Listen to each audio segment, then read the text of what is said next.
नमस्कार साथियों, मैं अजय सिंह एमजी क्लासेस पृथ्वीपुर से आप सभी का एमजी क्लासेस की यूट्यूब प्लेटफॉर्म पर स्वागत करता हूं। चलिए देखिए, हम देख रहे थे भारत भूगोल के संदर्भ में भारत भ्रमण सीरीज को, और उसमें हमने आपके शुरुआत से लेकर यानी आपके जम्मू कश्मीर, लद्दाख, पंजाब, हिमाचल प्रदेश और गुजरात, उत्तराखंड, राजस्थान तक हमने ये सारे क्रम देख चुके थे। आज देखने वाले हैं राजस्थान के बाद आपका गुजरात राज्य को। गुजरात राज्य के प्रत्येक ऐसे संदर्भ को या ऐसे बिंदु को हम देखने वाले हैं जो आपके एग्जाम में पूछे गए होते हुए। चलिए स्टार्ट करते हैं आज गुजरात के बारे में। चलिए देखिए, यदि हम गुजरात की बात करें तो इसके गठन पर सबसे पहले हम देखें किसी भी राज्य को या किसी भी जगह को पढ़ेंगे तो उसके गठन से स्टार्ट करेंगे। आखिरकार उसका निर्माण कैसे हुआ, उसको फिर आगे कैसे राजनीति में लाया गया, कैसे वहां पर प्रशासनिक व्यवस्था को लागू किया गया, फिर आज उसकी क्या स्थिति है, इन सारी बिंदुओं पर हम चर्चा करेंगे। चलिए इस वीडियो में भी हम देखने वाले हैं गुजरात के प्रत्येक उस बिंदु को जो आपका एग्जाम की दृष्टि से मोस्ट हो जाता है और आपके एग्जाम के लिए सबसे इंपोर्टेंट बिंदु निकल के आता है। चलिए स्टार्ट करते हैं। देखिए, यदि हम बात करें गुजरात राज्य की, गुजरात राज्य को सबसे पहले यदि हम देखें उसके भौगोलिक स्तर से कि यह गुजरात राज्य आपके भारत में किस जगह पड़ता है या फिर भारत के किस क्षेत्र में है, तो देखेंगे गुजरात आपका भारत के संदर्भ में यदि देखा जाए तो भारत को यदि हम बांटेंगे 4 दिशाओं में तो आपका सबसे पश्चिमी इलाका कहलाता है आपका गुजरात, या फिर बोल सकते हैं अपन कि भारत के सबसे पश्चिम में स्थित है आपका गुजरात। और इसी जगह आपकी एक बिंदु देखने को मिलता है जिसका नाम है गौर माता। गौर माता आपका भारत का सबसे पश्चिम बिंदु है जो आपका कहाँ स्थित है, वो भी आपका गुजरात में स्थित है। अब चलिए यदि हम बात करें गुजरात को कि यह उत्तर में कहाँ लगता है, आपका पूर्व में किस देश को या किस राज्य को छूता है, पश्चिम में किस राज्य को या किस देश को क्या करता है, टच करता है, किस राज्यों या कितने देशों के साथ अपनी बाउंड्री को या फिर अपनी सीमा को साझा करता है। तो यदि हम देखेंगे कि आप गुजरात का उत्तरी भाग जो आपका लगता है वो देखिए, इधर यदि हम बात करें तो आपका उत्तर में लगेगा राजस्थान से, इधर टच करेगा किससे, तो राजस्थान से। इधर आपका बात की जाए तो किससे, तो आपका एक देश से लगता है जिसका नाम है पाकिस्तान। पाकिस्तान देश के साथ भी गुजरात आपकी बाउंड्री को साझा करता है, सीमा को साझा करता है। अब यदि हम बात करें कि इस साइड वाले हिस्से में यदि देखा जाए तो यहाँ पर आपको मध्य प्रदेश से यह सीमा साझा करता हुआ दिखाई देगा। और इधर यदि बात की जाए तो इधर आपका पड़ेगा महाराष्ट्र, यानी कि आपके 3 राज्य और आपके एक देश के साथ गुजरात क्या करता है, भौगोलिक दृष्टि से अपनी सीमा को साझा करता है, या इसका भौगोलिक विस्तार इतना दिया गया है, मतलब कि 3 राज्य और एक देश में। अब बात करें कि इसके इस वाले हिस्से में ही आपको देखने को मिलती है खंबात की खाड़ी। इधर आपको देखने को मिलेगी क्या, खंबात की खाड़ी।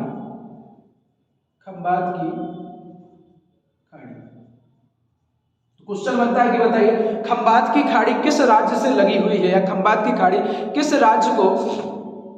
राज्य की सीमा को क्या करती है, टच करती है, तो कौन सा है वो आपका गुजरात पड़ेगा। अब देखिए, अब बात करें हम गुजरात के कुछ राजनीतिक पॉइंटों की कि गुजरात का गठन कैसे हुआ, कब हुआ था और वर्तमान में इसकी क्या स्थिति है।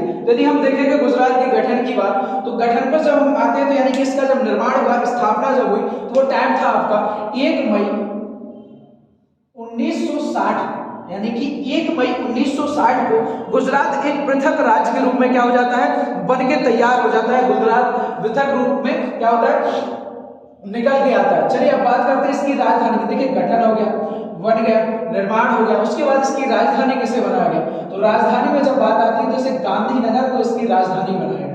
वर्तमान में इसकी बात की जाए कि गुजरात की राजधानी क्या है, तो वो भी क्या है आपकी गांधीनगर है। वर्तमान में भी गुजरात की राजधानी गांधीनगर है। अब देखिए जब राजधानी बन गई, आपका राज्य बन गया, तो यहाँ जिलों की संख्या कितनी रही, तो आप देखोगे कि यहाँ पर वर्तमान में जो जिलों की संख्या है वो 33 है, यानी 33 यहाँ पर क्या बनाए गए हैं, जिले बनाए गए। अब देखो 33 यहाँ पर तो जिले, यानी कि आपके 33 जिले, तो 33 जिलों में से आपकी विधानसभा सीटें कितनी निकाली जाती है, तो बात करें विधानसभा की सीटों की, तो यहाँ पर 182 विधानसभा सीटें गुजरात में वर्तमान में 82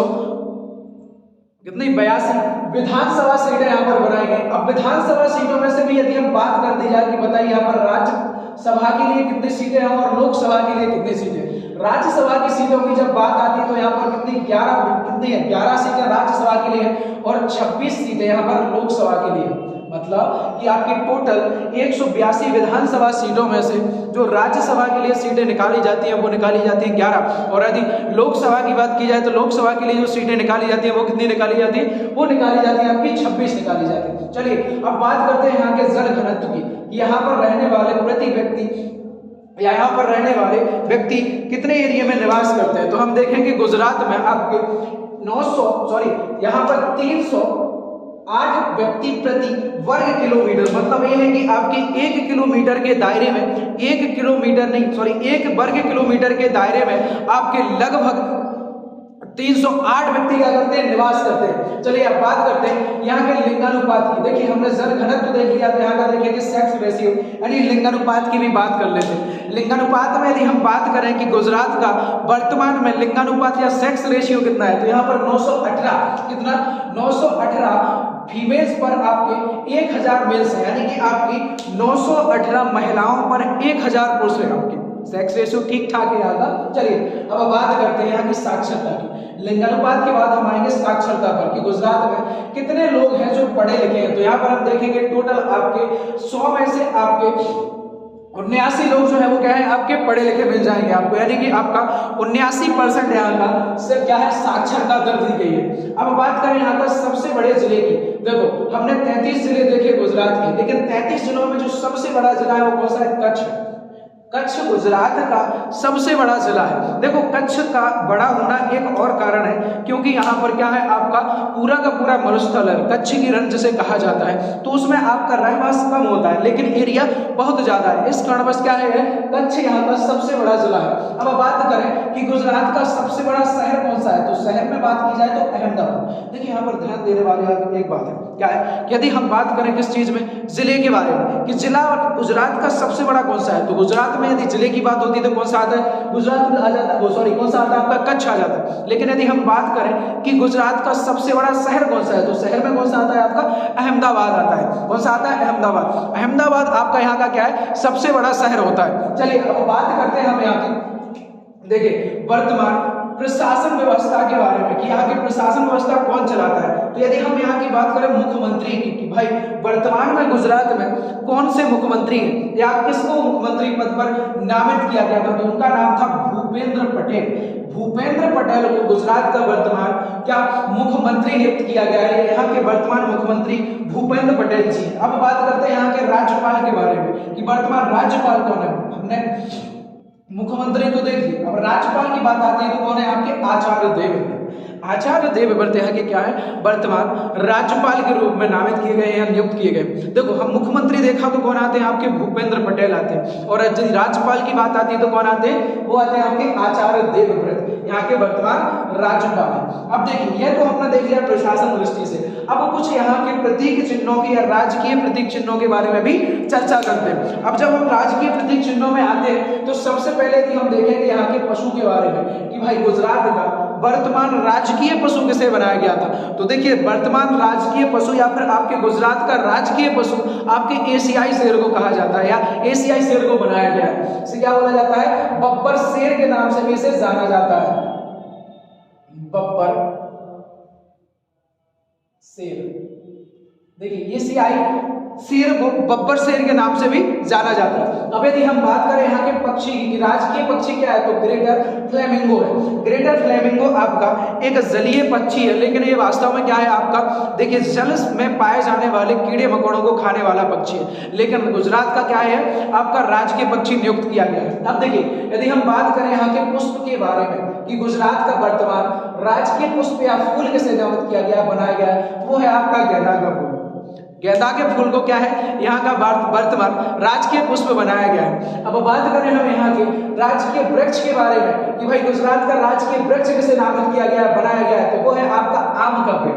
आम के पेड़ को यहाँ का वर्तमान राजकीय वृक्ष के रूप में नामित किया गया या बनाया गया है। अब देखिए बात करें यहाँ के नृत्य के बारे में। नृत्य के बारे में यदि हम चर्चा करें तो सबसे फेमस नृत्य या सबसे ज्यादा किया जाने वाला जो नृत्य है गुजरात का, वो कौन सा है आपका गरबा है। और गुजरात जाना भी जाता है आपका गरबा के लिए या गरबे के लिए जाना जाता है। और गुजरात का राजकीय नृत्य भी किसे नामित किया गया है, किसे बनाया गया है, वो भी आपका गुजरात को बनाया गया है। अब चलिए बात करते हैं यहाँ के गीत के बारे में कि भाई गुजरात का राजकीय गीत कौन सा है। तो गुजरात का राजकीय गीत है आपका कौन सा, जय जय गौरवान्वित गुजरात, जय जय गौरवान्वित गुजरात। देखिए हर राज्य का एक अलग राजकीय गीत होता है, जरूरी नहीं कि सभी राज्यों का, ऊपर जिस राज्य का भी लगभग आपका सभी राज्यों का एक राजकीय गीत नियुक्त किया गया है। जैसे कि आपने देखा होगा अभी हम कुछ दिन पहले पढ़ के आए थे उसका राजस्थान का, जिसमें केसरिया वालम आओ नी पधारो हमारे देश, और आपका गुजरात का कौन सा आ गया, जय जय गौरवान्वित गुजरात। ऐसे ही आप मध्य प्रदेश का देखोगे, मेरा प्यारा मध्य प्रदेश। तो हमें क्या है, हर राज्यों का क्या है, अलग अलग राज्य के गीत भी बनाए जाते हैं। चलिए इतना देख लिया हमने आप गुजरात के बारे में। अब देखिए अब गुजरात के कुछ अन्य पहलुओं पर या अन्य बिंदुओं पर यदि हम बात करें या अन्य इंपोर्टेंट फैक्ट्स की बात की जाए तो इसमें आप देखोगे सबसे ज्यादा जो हमारा गुजरात अन्य दृष्टि से पढ़ा जाता है या अन्य क्षेत्रों में अव्वल आता है, वो आता है आपका देखिए एक चीज के लिए और कि यह भारत का, गुजरात भारत का सबसे ज्यादा समुद्री सीमा बनाने वाला राज्य है। देखिए यदि हम बात करें भारत के संदर्भ में कि भारत में सबसे ज्यादा समुद्र के साथ सीमा साझा करने वाला या समुद्री सीमा बनाने वाला भारत का कौन सा राज्य, तो एकमात्र राज्य आपका कौन सा है, गुजरात, जो भारत में सबसे ज्यादा समुद्री सीमा का निर्माण करता है। अब चलिए बात करते हैं एक और दूसरे पॉइंट की कि यदि हम बात करें यहाँ पर सबसे पहले अब ऐतिहासिक में बात करें कि जब हमारे भारत में अंग्रेज आए थे, अंग्रेजों ने हमारे यहाँ व्यापार किया, राज किया, तो व्यापार के मामले में तो आए थे, वो आए तो थे किस लिए कि आप व्यापार करेंगे। तो व्यापार के लिए जो पहला उन्होंने व्यापारिक कोठी स्थापित की थी वो कहाँ की थी, वो की थी सूरत में। कहाँ की थी, सूरत में। तो इसके लिए भी क्वेश्चन बनता है कि अंग्रेजों द्वारा अपनी पहली व्यापारिक कोठी गुजरात के सूरत में स्थापित की गई थी। तो गुजरात आपका अंग्रेजों के समय से भी क्या रहा है, आपका इंपोर्टेंस रहा है, क्योंकि यहाँ पर एक शहर है सूरत, वहीं पर उन लोगों द्वारा या आपके अंग्रेजों द्वारा क्या किया गया था, एक व्यापारिक कोठी को स्थापित किया गया था, जो भारत की पहली व्यापारिक कोठी थी, जो अंग्रेजों द्वारा कहीं किसी क्षेत्र में स्थापित की गई थी। चलिए अब बात करते हैं यहाँ के कुछ अन्य तथ्यों के बारे में। यदि हम यहाँ के कुछ शहरों को देखें, कुछ अन्य स्थलों को देखें, तो हम देखेंगे कि यहाँ पर आपको देखने को मिल जाएगा गुजरात में, इसकी गुजरात की राजधानी कौन सी मिलती है, तो गांधीनगर। यहां पड़ेगी आपकी कौन सी, गांधीनगर। उसी के नीचे आप देखोगे तो आपको देखने को मिल जाएगा अहमदाबाद, अहमदाबाद। और देखिए यदि हम बात करें यहां की, तो यहां आपको देखने को मिल जाएगा भरूच। भरूच क्या है, भरूच, भरूच आपका वह स्थान है जहां पर स्टैचू ऑफ यूनिटी को बनाया गया। स्टैचू ऑफ यूनिटी या आपकी कहें कि वर्ल्ड की सबसे ऊंची प्रतिमा कौन सी है, स्टैचू ऑफ यूनिटी है, जो कहाँ है, आपकी गुजरात में है और जो भरूच जगह पे आपको देखने को मिलती है। चलिए हम इसके बारे में आगे चर्चा करेंगे जब हम यहाँ के पर्यटक स्थलों के बारे में देखेंगे, उसमें हम स्टैचू ऑफ यूनिटी के बारे में भी चर्चा